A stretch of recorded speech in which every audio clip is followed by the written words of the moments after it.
Rajesh sir, अब पाकिस्तान की हालत तो ऐसे मुल्क के तौर पर हो गई है कि रोएगा भी और लेकिन सामने से दिखाएगा सब कुछ ठीक है।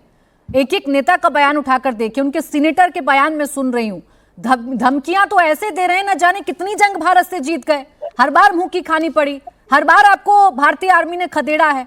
उसके बावजूद आपकी जो अकड़ है वो कम नहीं हो रही है, या उस अकड़ के पीछे अपना डर छिपा रहे हैं आप?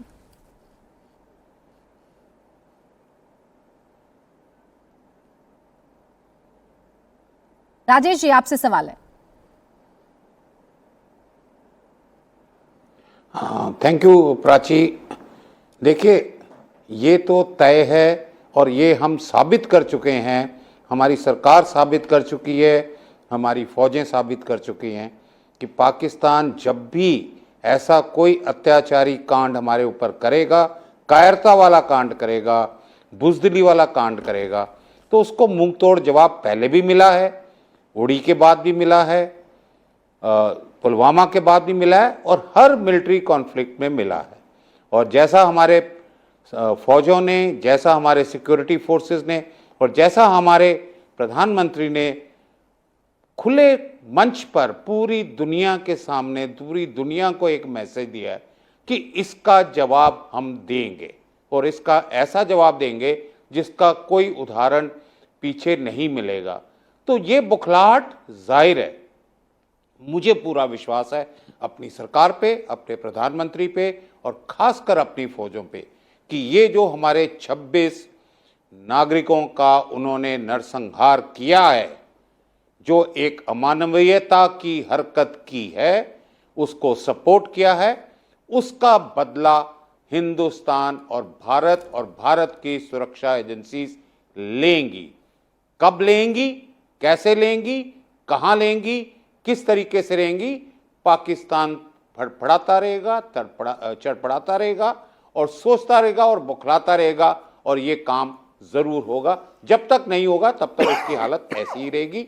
और बहुत अच्छा लग रहा है उनकी हालत ऐसी देख के, वो इस काबिल ही नहीं है कि कुछ कर सकें, फिर भी वो ऐसी गलत हरकतें दुनिया में करते रहते हैं। हालत तो पतली है पाकिस्तान की। एक और बयान डॉक्टर अमजद आपके सामने रख दूं। सांसद हैं पाकिस्तान के नासिर महमूद, अब वो देखिए क्या कह रहे हैं कि 98 से पाकिस्तान की मिसाइल जंग खा रही हैं, वक्त आ गया है कि भारत पर 1-2 मिसाइल गिरा दो।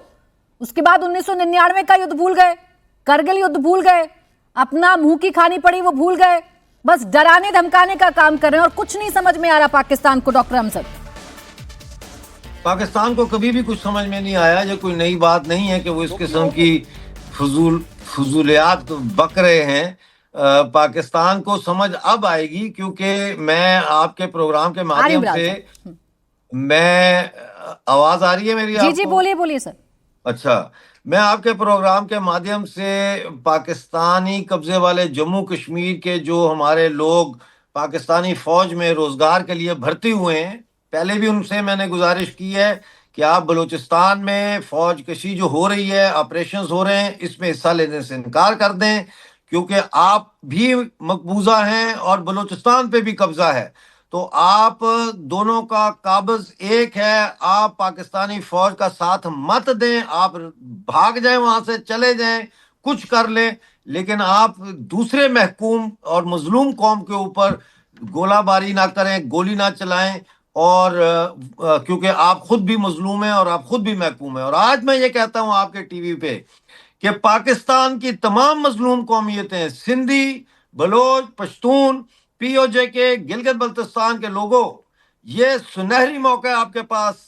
आप अगर पश्तून हो तो आप पाकिस्तान के साथ जंग में हिस्सा मत लो। आप सिंधी हो, बलोच हो, आप पठान हो, आप मत लो पाकिस्तान के साथ इस जंग में हिस्सा। मैं आपको यहां ये यकीन दिलाता हूं कि पाकिस्तान के साथ अगर जंग होगी तो हिंदुस्तान का मकसद पाकिस्तान की जमीन पर कब्जा करना नहीं है, बल्कि आप लोगों को इस फौजी शाही, इस जर्नैल शाही से आजादी के लिए एक मौका देना है। और आपने उस मौके का फायदा उठाना है, आपने फायदा उठाना है, क्योंकि भारत को पाकिस्तान की जमीन नहीं चाहिए।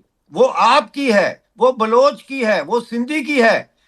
सिर्फ हमें पीओजे के और गिलगित बल्तिस्तान जो है वो भारत में वापस शामिल करना है, क्योंकि हम भारतीय नागरिक हैं और हम जय हिंद का नारा लगाते हैं, हम जय श्री राम बोलते हैं, हम लोग भारतीय नागरिक है। लेकिन मैं ये बलोच और बाकी कौमों को कह रहा हूं कि आप लोग अब बगावत के लिए तैयार हो जाओ। आपकी आजादी का टाइम नजदीक आ गया है। आपका अपना आजाद देश जो है दुनिया के नक्शे पर नमूदार होने का टाइम आ गया है। इसलिए तमाम पश्तून, बलोच, सिंधी, नहीं, इस कश्मीरी, बगावत के डर को गिलगित शायद बल्तिस्तान पाकिस्तान वाले जो छिपाने है की कोशिश वो कर मर्द रहा के है। साथ